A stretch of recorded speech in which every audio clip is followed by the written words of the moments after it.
तो दोस्तों नमस्कार। दिन भर की बड़ी खबर में सबसे पहले आपको बताएंगे जहां पाकिस्तानी क्रिकेटर अनवर का चौंकाने वाला ऑडियो, कहा दुआ करे कि प्रधानमंत्री मोदी और सचिन तेंदुलकर इस्लाम अपना ले। जी हां दोस्तों, जिसके बाद इस ऑडियो के बाद मच गया हड़कंप, बताएंगे दोस्तों और क्या क्या कहा गया इस पाकिस्तानी क्रिकेटर अनवर के द्वारा। साथ ही साथ आपको बताएंगे जहां जम्मू कश्मीर के कुलगाम में लश्कर तैयबा के 5 आतंकवादी हुए ढेर, पुलिस ने बताया खात्मा करने का प्लान। जी हाँ, साथ ही साथ आपको बताएंगे कि आखिर मालदीव में कितने भारतीय सैनिक तैनात हैं और चीन समर्थक राष्ट्रपति दे रहे वापस भेजने की धमकी। लेकिन भारत ने जो गेम खेला दोस्तों मालदीव के साथ, उसको मजा चखाने के लिए बताएंगे ऐसा क्यों किया भारत ने। साथ ही साथ आपको बताएंगे जहां योगी सरकार का क्रिकेटर मोहम्मद शामी को बहुत बड़ा तोहफा, जी हाँ, वर्ल्ड कप फाइनल से पहले अचानक कर दिया ये योगी जी ने बहुत बड़ा ऐलान। बताएंगे क्या ऐलान किया गया, एक से एक खबर बताएंगे, बने रहेगा वीडियो के अंत तक। लेकिन खबरों में आगे बढ़ने से पहले अगर आप भी अपने भारत देश का, भारतीय सेना का, भारत के प्रधानमंत्री नरेंद्र मोदी जी और भारत के संप्रभुता अखंडता का दिल से समर्थन करते हैं तो इस वीडियो का भी कर दीजिए लाइक, चैनल कर दीजिए सब्सक्राइब, बेल आइकन दबाइए, साथ ही कमेंट बॉक्स में लिख दीजिएगा जय हिंद। जी हाँ दोस्तों, चलते हैं पहली और सबसे बड़ी खबर की तरफ, जहां पाकिस्तानी क्रिकेटर अनवर का चौंकाने वाला ऑडियो, कहा दुआ करे कि पीएम नरेंद्र मोदी और सचिन तेंदुलकर इस्लाम अपना ले। जी हाँ, पाकिस्तान क्रिकेट टीम के पूर्व खिलाड़ी सईद अनवर का एक चौंकाने वाला ऑडियो क्लिप तेजी से वायरल हो रहा है। यह ऑडियो काफी पुरानी है और दावा किया जा रहा है कि इसमें सईद अनवर की आवाज है। इसमें सईद अनवर कह रहे हैं कि दुआ करें कि पीएम नरेंद्र मोदी और सचिन तेंदुलकर इस्लाम धर्म कबूल कर लें। सईद अनवर से पहले पाकिस्तानी क्रिकेटर रहे इंजमाम उल हक ने भी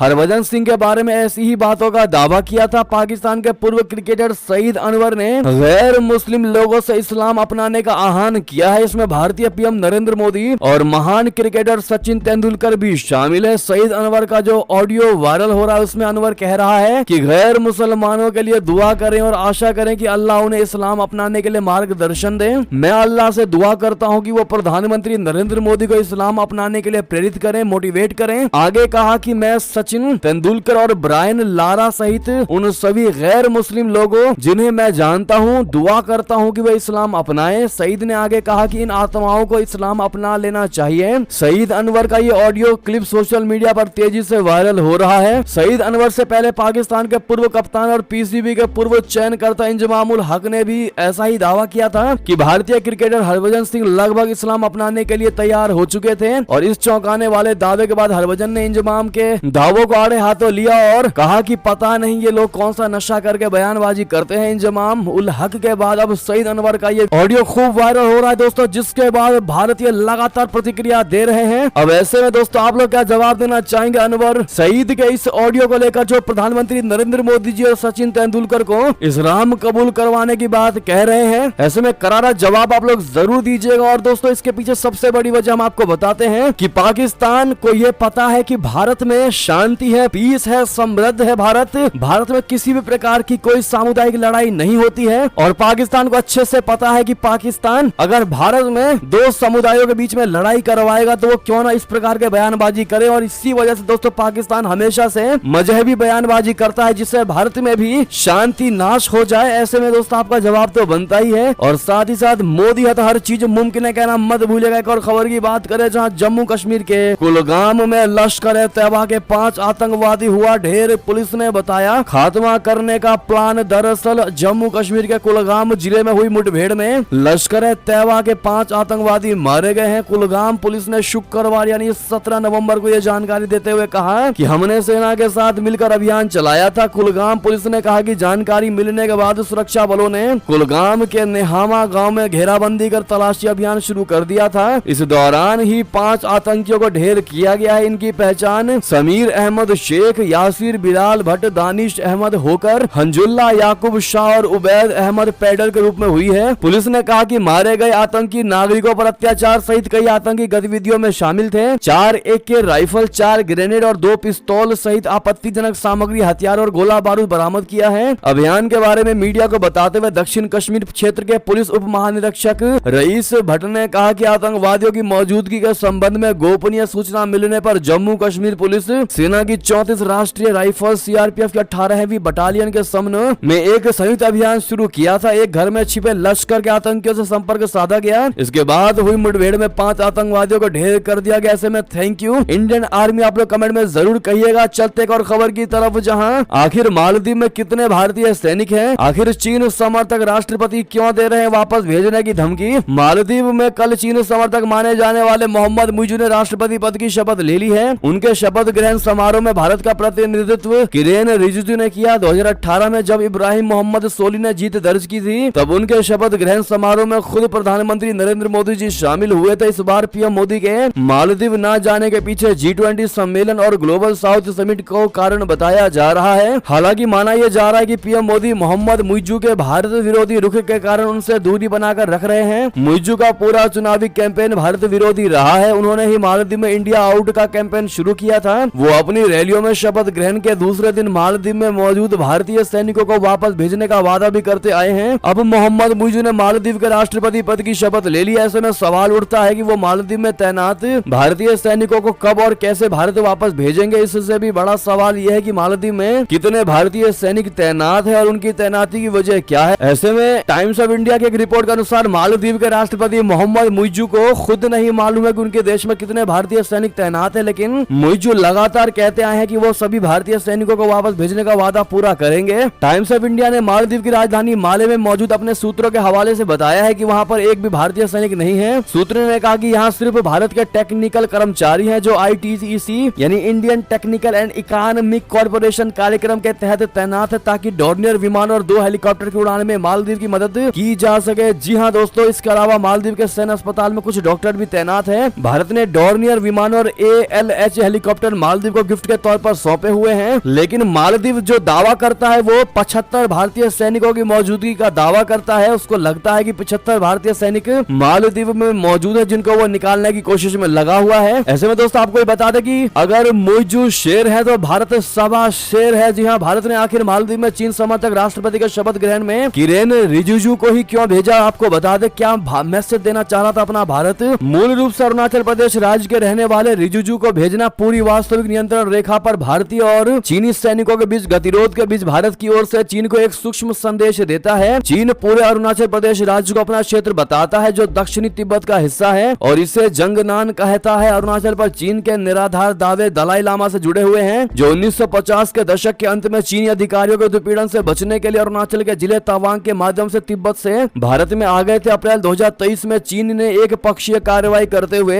अरुणाचल प्रदेश के 11 इलाकों के लिए नए काल्पनिक नामों की घोषणा की, जो सभी भारत के भौतिक नियंत्रण में थे। ऐसे में चीन को बहुत बड़ा संदेश देने के लिए भारत ने मोदी जी को ना भेज करके किरेन रिजिजू को ही भेजा, जिससे 2 मैसेज गए। पहला कि मोदी जी नहीं गए, यानी कि भारत विरोधी कैंपेन चला रहा था मुइज़ू। ऐसे में मोदी जी का जाना बिल्कुल भी सही नहीं था और यही हुआ। और किरेन रिजिजू का जाने का मतलब है चाइना को बहुत बड़ा संदेश देना और बताना कि अरुणाचल प्रदेश भारत का था, है और रहेगा। जी हाँ दोस्तों, ऐसे में इतनी डिटेल में आपको और कोई चैनल इतनी अच्छे से खबर नहीं बताने वाला। दोस्तों अगर आपको हमारी खबर अच्छी लगी तो लाइक जरूर करिएगा और शेयर करना मत भूलिएगा। नए से आए तो सब्सक्राइब भी कर दीजिएगा। चलते एक और खबर की तरफ, जहां हमास इजराइल संघर्ष में आम नागरिकों के मारे जाने की भारत कड़े शब्दों में करता है निंदा। जी हाँ, प्रधानमंत्री नरेंद्र मोदी ने अब साफ साफ दिया है बयान। जी हाँ, प्रधानमंत्री नरेंद्र मोदी जी ने हमास और इजराइल के बीच जारी संघर्ष पर शुक्रवार को कहा कि पश्चिम एशिया के घटनाक्रम से नई चुनौतियां उभर रही हैं और अब वक्त आ गया है कि ग्लोबल साउथ के देशों को पूरी दुनिया के व्यापक हित में मिलकर आवाज उठानी चाहिए। प्रधानमंत्री नरेंद्र मोदी जी ने भारत द्वारा आयोजित दूसरे voice of global south summit को वर्चुअल तौर पर संबोधित करते हुए ये बात कही। ग्लोबल साउथ से तात्पर्य उन देशों से है जिन्हें अक्सर विकासशील, कम विकसित अथवा अविकसित के रूप में जाना जाता है। ये मुख्य रूप से अफ्रीका, एशिया और लातीन अमेरिका में स्थित है। प्रधानमंत्री मोदी ने कहा कि भारत ने इजराइल पर आतंकवादी हमले की निंदा की है। उन्होंने कहा, हम हमास और इजराइल के बीच संघर्ष में आम नागरिकों के मारे जाने की कड़े शब्दों में निंदा करते हैं। हमने बातचीत, कूटनीति के साथ साथ संयम पर भी जोर दिया है। उन्होंने कहा, हम देख रहे हैं कि पश्चिम एशिया के घटनाक्रम से नई चुनौतियां उभर रही हैं। भारत ने विकासशील देशों के समक्ष आने वाली चुनौतियों और चिंताओं पर आवाज उठाने के लिए जनवरी में voice of global south summit के पहले संस्करण की मेजबानी की थी। दोस्तों आपको बता दो, इसी से जुड़ी खबर बड़ी, जहां सऊदी अरब में गाजा के लिए आवाज उठाने वालों की अब खैर नहीं, मक्का मदीना से ही होने लगी गिरफ्तारी। जी हाँ दोस्तों, सऊदी अरब ने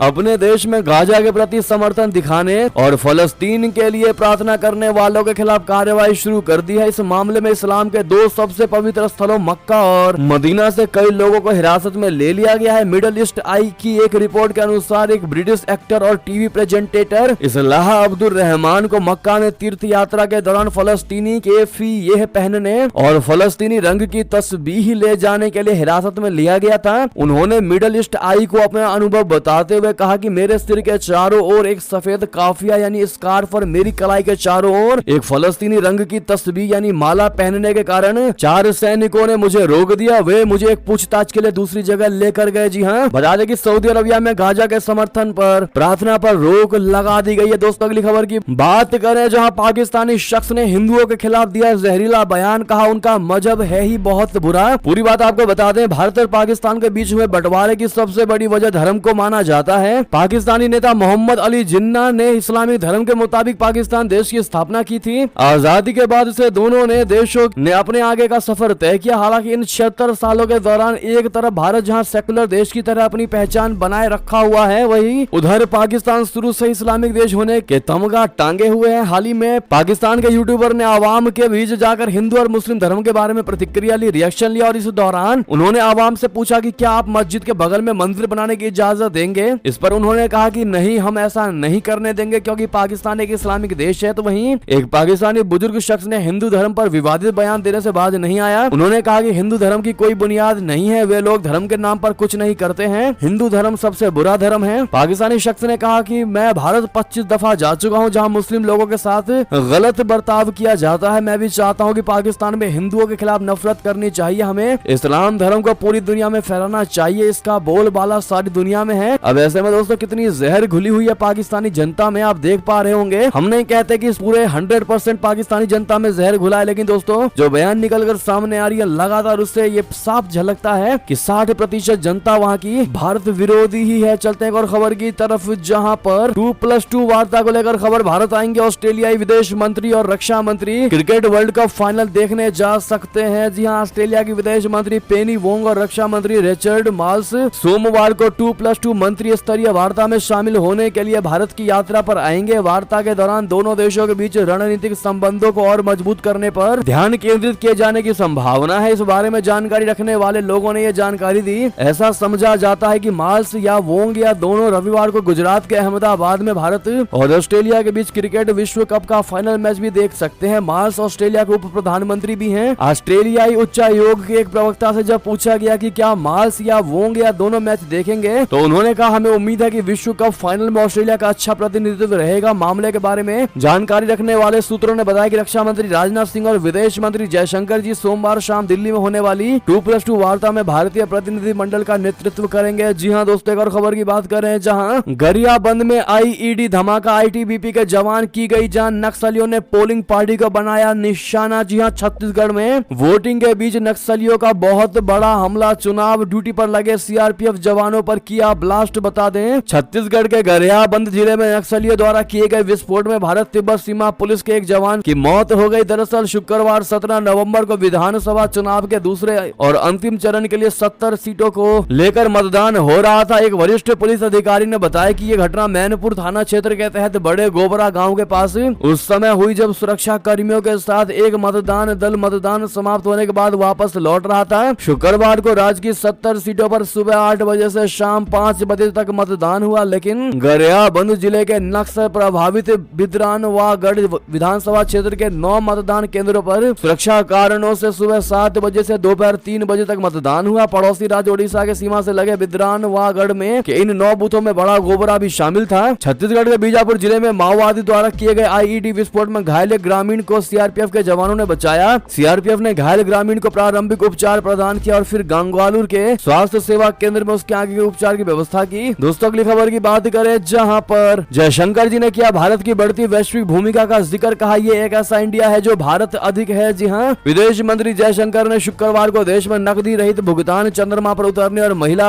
सशक्तिकरण समेत प्रमुख घटनाक्रमों का जिक्र किया और इस बात पर जोर दिया कि ये ऐसा इंडिया है जो अधिक भारत है। उन्होंने कहा कि पिछले दशक में भारत ने अपने लोकतंत्र को गहरा करके प्रामाणिक और जमीनी राजनीति को बढ़ावा दिया है। जयशंकर जी ने द इकोनॉमिस्ट में अपने एक लेख में ये टिप्पणियां की और कहा कि भारतीय लोकतंत्र की गहराई ने प्रामाणिक और जमीनी राजनीति को भी पोषित किया है। उन्होंने कहा कि संस्कृति और विरासत को महत्व देते हुए प्रौद्योगिकी और आधुनिकता पिछले एक दशक की प्रगति में समान रूप से दिखाई देता है। आज का भारत नकदी रहित भुगतान, 5G नेटवर्क, लूनर लैंडिंग और डिजिटल डिलीवरी में पहले नंबर पर है। अगली खबर की बात करें जहां पर श्रीलंका सरकार ने BCCI सचिव जय शाह से मांगी माफी, अर्जुन रणतुंगा के बयान पर जताया खेद। दरअसल श्रीलंकाई सरकार ने पूर्व कप्तान अर्जुन रणतुंगा द्वारा BCCI के सचिव जय शाह पर की गई हास्यास्पद टिप्पणी को लेकर माफी मांगी है। जय शाह एशियाई क्रिकेट परिषद के अध्यक्ष भी हैं। रणतुंगा ने हाल ही में अजीबोगरीब बयान देते हुए श्रीलंका क्रिकेट की गिरावट के लिए जय शाह को जिम्मेदार ठहराया था। इसके बाद 1996 में विश्व कप जीतने वाले कप्तान की जमकर आलोचना हुई थी। रणतुंगा ने कहा था कि श्रीलंका क्रिकेट के अधिकारियों और जय शाह के बीच संबंधों के कारण BCCI इस धारणा में है कि वे SLC को कुचल सकते हैं और नियंत्रित कर सकते हैं। जय शाह श्रीलंका क्रिकेट चला रहे हैं। जय शाह के दबाव के कारण LSC बर्बाद हो रही है। एक आदमी श्रीलंका के क्रिकेट को बर्बाद कर रहा है भारत में बैठकर। वो केवल अपने पिता के कारण शक्तिशाली है जो भारत के गृह मंत्री हैं। दोस्तों, शुक्रवार को संसदीय सत्र के दौरान श्रीलंका सरकार के 2 मंत्रियों हरीन फर्नांडो और कंचना विजयशेखरा ने रणतुंगा के बयान पर खेद व्यक्त किया। उन्होंने स्पष्ट किया कि जिम्मेदारी बाहरी संस्थाओं के बजाय श्रीलंकाई प्रशासकों की है। मंत्री विजयशेखरा ने कहा कि एक सरकार के रूप में हम एशियाई क्रिकेट परिषद के प्रमुख जय शाह के प्रति अपना खेद व्यक्त करते हैं। हम अपने संस्थानों की कमियों के लिए एशियाई क्रिकेट परिषद प्रमुख या अन्य देशों पर हाथ नहीं उठा सकते। ये एक गलत धारणा है। बहरहाल दोस्तों, जय शाह को लेकर श्रीलंका ने माफी मांग ली है। साथ ही साथ आपको बता दें कि INS विक्रांत ने हासिल की full operational power. Elite club में भारत चीन से भिड़ने को तैयार है हम। जी हाँ, इस हफ्ते भारतीय नौसेना ने एक महत्वपूर्ण उपलब्धि हासिल कर ली है, क्योंकि भारत के पहले स्वदेश निर्मित विमान वाहक पोत INS विक्रांत ने पूरी तरह से ऑपरेशनल स्टेटस हासिल कर लिया है। INS विक्रांत के ऑपरेशनल स्टेटस हासिल करने के साथ ही भारत उन देशों के एलीट क्लब में शामिल हो गया है जिनके पास एयरक्राफ्ट कैरियर बनाने और पूरी क्षमता के साथ नेवी में उन्हें सौंपने की शक्ति है। इससे पहले भारतीय नौसेना के पास केवल एक operational aircraft carrier INS Vikramaditya था, जिसे रशिया से खरीदा गया था।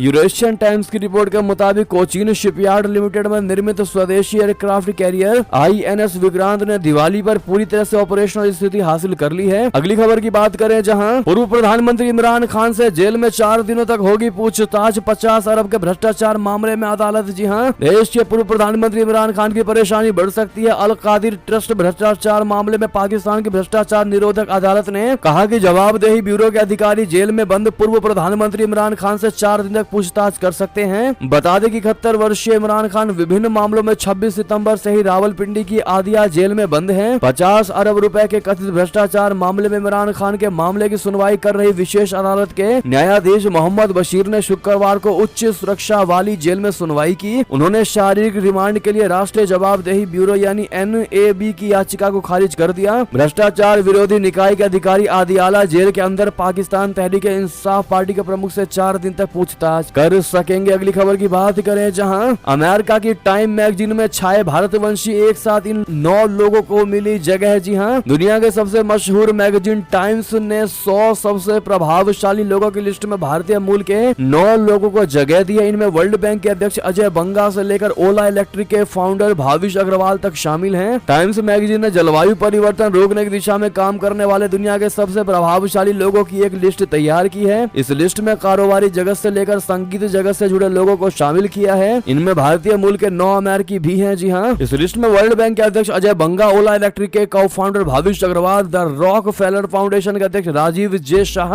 बोस्टन कॉमन एस्टेट मैनेजमेंट के फाउंडर गीता अय्यर, अमेरिका ऊर्जा ऋण कार्यक्रम विभाग कार्यालय के निदेशक Jigar Shah, Husk power system के CEO और सह संस्थापक मनोज सिन्हा, कैसर परमानेंट के पर्यावरण प्रबंधन की कार्यकारी निदेशक सीमा वाधवा और महिंद्रा लाइफ स्पेस के प्रबंध निदेशक ओक CEO समित कुमार सिन्हा शामिल है। इनको कांग्रेचुलेशन जरूर कहिएगा। अगली खबर की बात करें जहां पहली बार इतना भव्य होगा वर्ल्ड कप फाइनल, विश्व विजेताओं का सम्मान, वायुसेना के साथ 1200 ड्रोन भी दिखाएंगे आसमानी करतब। जी हां, इंडिया और ऑस्ट्रेलिया के बीच 19 नवंबर को अहमदाबाद के नरेंद्र मोदी स्टेडियम में ICC वर्ल्ड कप 2023 का फाइनल मुकाबला खेला जाना है। इसके लिए बेहद खास तैयारियां की गई हैं। इस फाइनल मुकाबले के दौरान 4 समारोह का आयोजन होगा। इस दौरान इंडियन प्लेयर्स की फैमिली के साथ ही BCCI के पदाधिकारी, ICC के बड़े अधिकारी और स्टेट एसोसिएशन के सदस्य भी मौजूद रहेंगे। बता दें कि महामुकाबले के लिए टीम इंडिया गुरुवार शाम अहमदाबाद पहुंची थी। बता दें कि भारत ने मुंबई के वानखेड़ा स्टेडियम में हुए पहले सेमीफाइनल मुकाबले में न्यूजीलैंड को 70 रन से हराकर फाइनल में एंट्री की थी। दोस्तों, महामुकाबले की शुरुआत दोपहर दोपहर 12:30 बजे इंडियन एयरफोर्स के 10 मिनट के एयर शो से होगी। इस दौरान IAF यानी इंडियन एयरफोर्स की सूर्य किरण टीम स्टेडियम के ऊपर करतब दिखाएगी। पहली बार नरेंद्र मोदी स्टेडियम में 9 हॉक कालाबाजी का प्रदर्शन करेंगे। जी हाँ, अगली खबर की बात करें जहां प्रधानमंत्री मोदी के टायरों की हवा निकाल दी। राहुल गांधी के इस दावे पर बीजेपी का बड़ा पलटवार, पंकजन प्रेम का कर दिया जिक्र। जी हाँ, कांग्रेसी नेता राहुल गांधी ने शुक्रवार को दावा किया कि कांग्रेस ने तेलंगाना में प्रधानमंत्री नरेंद्र मोदी की गाड़ी के चारों टायर पंक्चर कर दिए हैं, अब वो तेलंगाना में नजर नहीं आएंगे।